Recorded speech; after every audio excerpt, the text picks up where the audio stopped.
Northern Ontario mayors are looking to the federal government for answers on an immigration pilot program that resettles newcomers in the north. Joining us to discuss why skilled immigration is crucial to economic development north of the French River, we welcome Peter Chirko, the Mayor of North Bay, Ontario, and with us here in studio, Matthew Shoemaker, the Mayor of Sault Ste. Marie. Your worships, good to have you both on our program tonight. Thank you for joining us. And Mayor Shoemaker, let's start with you. The Rural and Northern Immigration Pilot Program. That's what we're starting here. RNIP, I guess for short. What was it? Well, it was a program that was really, I would say, modeled after the Atlantic Canada immigration program that the federal government had introduced early in their term in 2015. And had some success at attracting skilled labor force immigrants to Atlantic Canada. So it was examined by my predecessor and the predecessors in the north and looked at as a model that could be implemented across Northern Ontario to attract skilled labor force, because there has been a shortage of skilled industrial workers, healthcare sector workers in all of our communities. And the program was implemented by the federal government as a pilot, which has now ended, and proved very successful. So we're hoping it will be re-implemented in short order. Mayor Chirko, why was North Bay chosen to participate in this? Well, I think it was because the community really, as all of our northern communities, we did have that labor shortage, as Mayor Shoemaker pointed out. There was opportunities to bring skilled workers to our communities, along with training that our colleges, our universities also geared up for. And so I think the application that when the initial request from IRCC came out in 2018, 2019, that we looked at our community, what do we need? Are we able to participate? And we were one of the 11 communities across Canada that, including all of our counterparts in Northern Ontario, that were successful in running this program. In my prior life before becoming mayor, I was the president and CEO of the Chamber of Commerce, and we were the lead agency on the RNIP file. And it proved extremely successful for our community, and we look forward to what's next. How about in the Soo? Was it successful there? Hugely successful. We had 245 employers take advantage of the RNIP program.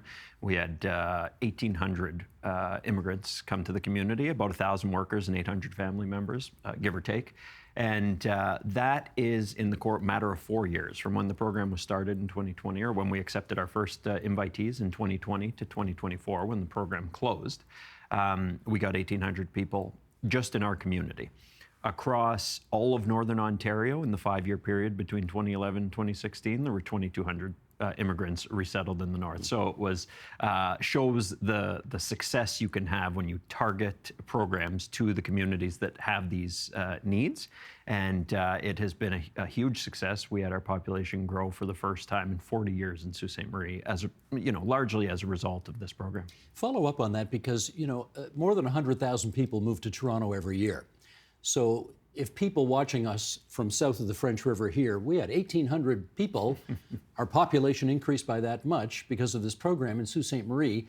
To them, that's not going to sound like much of a success. But in terms of numbers up north, what does that mean? It's about 5% population growth. So our community is about 75,000, or was 75,000 when I took office, about 78,000 now, largely as a result of being able to target specific skill sets for specific jobs that are going unfilled. And, there's a debate in Canada going around, I'm sure you'll get to it at some point, but there's a debate in Canada about what the right number of immigration levels are for the country as a whole, because of the cost of housing, because of the lack of availability of housing. And the reality is that programs like RNIP target skill sets that are needed in our communities and that are short in our communities, and match people that have those skill sets with the jobs when they can't be filled, locally or domestically. So it's not, a question of whether or not we should add 50,000 or 100,000 more immigrants. It's a question of what shortages do we have, and can we find people to fill those shortages? Because otherwise, the jobs will disappear in the community. They will go unfilled, and the business will either suffer because of it, or will look to move that job elsewhere so that it can be filled in a place like, the 5 biggest cities in Canada that have absorbed much of the untargeted immigration or much of the kind of general immigration that comes to the country. So it's a huge success. Mayor Chirko, if it was such a successful program, and Mayor Shoemaker and you seem to agree that it was, why did they wrap it up last August? Well, again, it was a pilot program with an end date to it, and then they want to make it permanent. So they're retooling, they're relooking at it to make it targeted, I believe, so that our employers and as Mayor Shoemaker mentioned, we had pretty close to the same numbers as they did, as far as from employers that were looking for skilled labor and training opportunities through the various colleges, university, et cetera. So when we look at that and we look at the growth in the immigration side of things, I think that they're just getting their numbers around it once again because of the issues that Matthew had pointed out regarding the 5 major largest cities in Canada that were swamped with immigration. So they want to make it right. They want to make it so that it helps our northern communities because the last 20 years have not been kind to Northern Ontario as far as immigration and population. It's been on decline, not improving on that. Birth rates, all of those things combined, we've seen decline. So this is the first boost that we've seen in probably since the late 50s or early 50s, late 50s, when there was massive immigration from Europe. You mentioned IRCC, the Immigration, Refugees and Citizenship Canada office a moment ago, so let's do a quote from them. We got this just the other day from them. Sheldon put this up, and I'll read this for those listening on podcast. As announced in March, the Rural Community Immigration Pilot and Francophone Community Immigration Pilot are intended to help address labor shortages in small and medium-sized communities by attracting and retaining newcomers who are filling priority jobs. The new pilots will feature a new program design building on the success of RNIP, the one we've been talking about. All communities had the opportunity to apply to the new rural and francophone community immigration pilots in the spring through an open application process, which ended on July 16th, 2024, about 6 months ago. Selected communities have been notified and will soon be announced. More details will be released once the announcement takes place. Okay, so they liked, obviously, how well the last thing worked, and now they're coming up with a new one focused on rural and francophone communities. Mayor Shoemaker, you first. Have you been in touch with the feds on this, and if so, how's it looking? Well, we have applied to the new program, the RCIP instead of RNIP, and have been in regular contact with them. We believe that per capita, we have had the most success of any community in the RNIP program. We were the first community of all the communities selected for RNIP that welcomed new immigrants through this program, through this fast track program. So we believe we have the best case to make for continuing in the new program, the RCIP. But the government is taking its time, I would say, to got a few things going on these days. Yes, yeah. They are. They do. I would say that it would be helpful, given that the program intake ended in February and the program invite permits wrapped up in August. It would be helpful if these announcements came as early as possible because there is a backlog in jobs going unfilled that is harming our economic prospects every day that this continues. So we're hopeful for a quick announcement from the federal government. Mayor Chirko, how about you? Have you applied? Have you heard back yet? We've applied. As Sault Ste. Marie has been, we've been in constant contact with them, looking at this program. And again, we're awaiting the announcement. As you say, Steve, there's a lot of things going on in Ottawa, so we're waiting patiently. But again, when we take a look at it right across Northern Ontario, there's approximately 17,000 unfilled jobs right across our entire north. And so the quicker, the better. We have people that want to come here. And just an anecdotal story, I met just before Christmas with a family that were one of our first nominees that came through. And they were from the Philippines, and they had never been outside of the Philippines. They've moved here for 4 years. They've had another child here in North Bay. And I said, what sparked you to come to Canada? And they said it was quality of life, safety for the children, an opportunity for the future. So when we look at that, and we look at many of our backgrounds being immigrant sons, daughters, grandchildren of immigrants, that's what they came here for that opportunity. And I believe that the quicker we can get this underway, the better it is for all of Northern Ontario.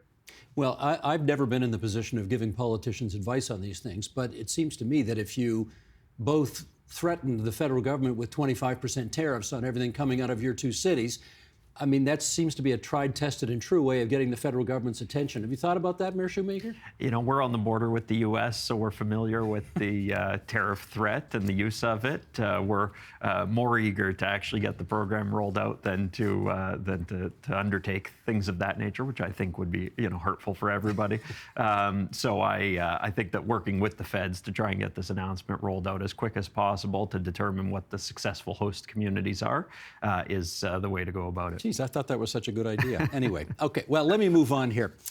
We'll get some numbers we're going to share here. In the fall of 2023, the Canadian government, as you both well remember, said they were going to notch up immigration to 500,000 new permanent residences in both this year, 25, and next year, 26. There was, you may recall, quite an adverse reaction to that. And so last October, the feds changed the numbers. And Sheldon, let's bring this stat graphic up here, and we will show everybody what the new targets are. For this year, not 500,000, but rather 395,000, so significantly lower. Next year, even less, 380,000 people. And the following year, 2027, 365,000 people, so significantly lower than the original 500,000 annual target. And I guess, okay, Mayor Chirico, you first on this. These reductions, how will they affect North Bay? Well, I'm hoping that, when they look at this, that they don't paint the entire country with one brush. And I think that that's the big key in it. We do have to do a better job as a country with housing starts and be able to house people that move to Canada. But Northern Ontario and not just Northern Ontario, but rural Northern Canada, they can provide the housing. They can provide the ability for people to have those jobs. And again, it's a targeted rather than an open door. So I'm not concerned that those reductions in those numbers are going to be significant for Northern Ontario because we do see, and some of the surveys that we put out, that almost 86% of the approved newcomers to our community are still here in our city, which is tremendous. You're going to have people that are going to move. Some people use it, get here, they want the big city, they want Toronto. But what we have seen from that is that they've gone to the big city, Toronto, but they've moved back.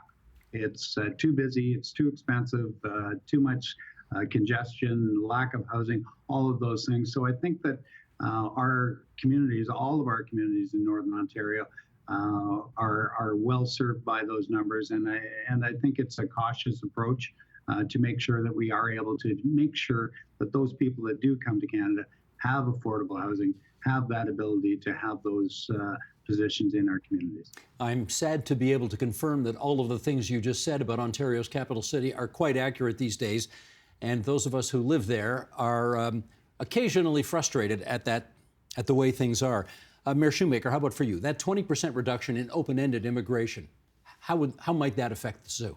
Well, what our message is to the federal government is that RNIP is the solution to the open immigration policy. But that program's over now. The program is over, but it should be looked at as an example of how immigration can be corrected across the country. It worked in Atlantic Canada, it worked in Northern Ontario and in rural Canada, and it can be an example of how we can ensure that there is not this continual growth of our metropolitan areas, Toronto, Calgary, Vancouver, Montreal, that is unsustainable and that is creating, some high costs of living for people who are coming here and for people who have lived here for a long time. So using the northern communities, the rural communities, to ensure that there is settlement equalized across the country and across the province is a way that we can help those communities, because like I said, this was our first growth in 40 years.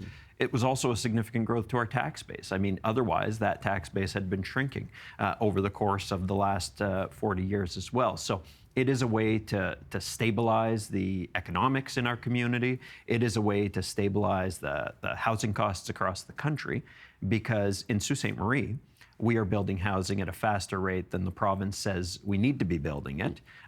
So we are actually exceeding housing targets. We will have, if this trend continues, more housing available than a city like Toronto will, which is, not meeting the targets it needs to be able to house all the people that are coming to it. So a program like RNIP or RCIP, if we are successful in being one of the host communities, can be the solution or part of the solution to the immigration troubles that Canada is facing. Let me get you to follow up on that, Mayor Chirico, in as much as, and I take no joy in saying this, but I have heard over the last many decades that one of the saddest exports from Northern Ontario are its young people. And I know that your two municipalities are doing what you can to try to make sure that young people stay in your communities or come to your communities because of the opportunities there. And I guess I want to know, these directed immigration programs, either the Northern program or the new rural program, or particularly in your two communities, the Francophone programs, because you do have strong Francophone communities there, how important do you think they are going to be in terms of keeping those population numbers up and the exports of young people down? Well, I think it creates opportunities. When our businesses and our employers look out for trained, skilled workers to grow their business, if they don't have those skilled, trained workers and we're not generating them internally, then to grow their businesses and provide opportunities for our youth in our communities, I think that is one of the keys that we look at, because listen, we were all kids and we all wanted to get away from home and we all wanted to go somewhere else and move somewhere else. My family is a prime example. I come from a family of 12. At one time, there was only 2 of us living in North Bay. Now there's only 1 living outside of North Bay. Everybody eventually came back, much sometimes to the chagrin of other people, but we all came back. But I think that providing those opportunities through this program for employers to grow their business, to have that economic stability in our communities, those are the things that drive growth, that will drive for new jobs, innovative jobs, jobs that don't exist today that will be 20 years from now for my grandkids. Those are the types of things that this program will help and be able to invest in our communities each and every year. Not to get overly personal here, Mayor Shoemaker, but I mean, you're in your mid-30s. You are typically at the age where a lot of young people from the Soo have already left. They leave maybe to go for post-secondary education down south, and they don't come back. But you've stayed. How come? Well, I love the Soo, obviously. That's why I want to give back to the community by serving it. But the reality is, I determined at a young age that the Soo is the place where I belong. So it is the place where my family is, my wife's family. Our kids have been raised there. I loved being raised there. I thought it was a place where I felt safe, where I felt like I could contribute to the community, where I could be part of the community. I lived in Ottawa when I did my post-secondary education. It was a nice place, but it didn't have a sense of community that I came to expect of the place that I enjoyed living in. Well, you know what they call Ottawa? 24 square miles surrounded by reality. So, yeah, okay, maybe you get more reality in Sault Ste. Marie. The truth is, too, that, tying into this program, Sault Ste. Marie is built on immigration. My own mother immigrated there because of the opportunity that it provided to Italian immigrants from in the post-war era, right? So she found that opportunity in Sault Ste. Marie. Someone who was born dirt floor poor in Italy came to Sault Ste. Marie, made a life with my dad and good steel plant wages, middle class living that offered my upbringing the richness that it had in terms of quality of life. So I feel like I owe back to my community. But it's funny, in my generation, mid-30s, there are a lot more people who stayed than in even my brothers. My brothers were 7 or 8 years older than me, and he had a number of his close friends and colleagues who left. So there was a shift at some point when the economics turned and became easier to stay in the Soo, and most people who had the opportunity to stay did stay. So that economic foundation then, Mayor Chirico, is obviously crucial to keeping people who are there. But I wonder, having said that, whether it's still a tough sell to get people who are not from North Bay to move to North Bay. What do you think? The last 5 years have been quite an example of it. COVID, and I hate to bring that word up again, but, during the pandemic, we saw a vast inflow of residents from your communities, from the TT community up to North Bay, where they were able to find affordable housing, where they were able to find quality of life. And, Google is my best advertisement for North Bay, because when I get in the car at night and Google comes on and says, traffic heavy, 7 minutes. Those are the kinds of things that once people experience the North, and it's all of our communities, Sudbury, North Bay, Timmins, Sault Ste. Marie, Thunder Bay, all of them are the same, that we provide that affordable, and people are really taking a look at that work-life balance. And what is, people can get off work here at 4:30 and they can be fishing in one of our lakes in, 15 minutes. So those types of things, and the quality of life, the safety of our communities, all of those are attractions. And I do believe that things are going 360, and people are looking at, what is that quality of life and what does that city mean to me? We've got great partnerships that we work with on the RNEP, the Chamber, Yes Employment, our labor market group, our settlement services. So I believe once they get here, that we'll keep them. And it will help that economic base to make sure that our kids have opportunities to grow within our communities. Mayor Chirico gave an example a few minutes ago about a family that had come from the Philippines and had come to North Bay, settled, liked it, really enjoying things. How much of that, we see this obviously in Toronto all the time, but how much of that is visible in Sault Ste. Marie, where families are coming from halfway around the world, maybe have never seen snow before? They get through the shock of a Sault Ste. Marie winter, but actually stay and like it. Yeah, well, a lot of it is comparable in Sault Ste. Marie. The common thread, I would say, among RNIP invitees is that they are all experiencing snow for the first time. Not all of them, but a significant portion of them are experiencing snow, and our retention rates are upwards of 75% as well. So excellent stats there in terms of people who come to the Soo and stay in the Soo. But we've got a family, Matt and Alice, in the community, came through RNIP, and he works at a machine shop from Brazil. And they were able to, they've been profiled in some articles, detailing the benefits of RNIP. But they were able to come to the Soo, afford a house. They moved from Brazil. They said the sense of security in Northern Ontario, or in Sault Ste. Marie specifically, is leaps and bounds ahead of where it was in Brazil. The commute is a fraction of the time. I can drive to work in 4 or 5 minutes from my, uptown house to my downtown office. And the ability to also employ spouses of people who are being targeted to these skilled labor forces is something that the city helps out with through our labor force development coordinator. So in Sault Ste. Marie, the mayor's job is, half the day that I work at City Hall and half the day that I work at a law office. At my law office, we have hired the spouse of one of the RNIP invitees, and they are loving, being in the Soo. They're loving everything that the Soo has to offer, and it is a true success story for the program and for businesses in the community who benefit from it. In which case, I know that the two of you want to urge the federal government to put aside whatever issues they're dealing with right now and make a decision not only about this northern program that you've both enjoyed so much, but the rural and northern immigration pilot programs as well, which you hope to see coming very soon. Thanks to Mayor Peter Chirico from North Bay, Ontario, and Matthew Shoemaker from Sault Ste. Marie, Ontario, for joining us tonight here at TVO. It's been great to have you both on. Thank you. Thanks for having us, Steve. Thanks for having us, Steve. It's always a pleasure.